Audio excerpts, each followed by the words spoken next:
Jason Derulo. Glad you came. U2 too.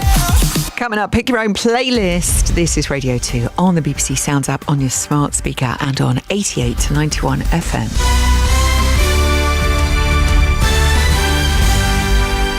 BBC News at 9 o'clock. This is Tina Dahealy. Hundreds of thousands of NHS staff in England are expected to reach a pay deal today, despite continued opposition from the Royal College of Nursing and Unite unions.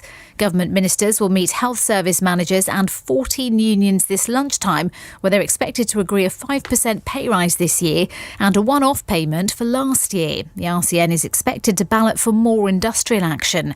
The Labour leader Sir Keir Starmer said his party would have found a solution already. We would negotiate. I wouldn't say in advance what that would be, but we'd compromise. But we'd also, the direct comparison, if you like, is perhaps this. We've got now the 13 years of this government. We had 13 years of a previous Labour government. We didn't have a national nurses' strike. We had the highest levels of satisfaction in the NHS, and that's the difference you'd get under a Labour government. Sir Keir also said Labour was likely to move on from its commitment to abolish tuition fees in England. He said the party was looking at options and would set out a fairer solution. Schools in England are facing further disruption because of a strike by teachers from the National Education Union. Many will partially close while giving priority to vulnerable pupils and those facing exams.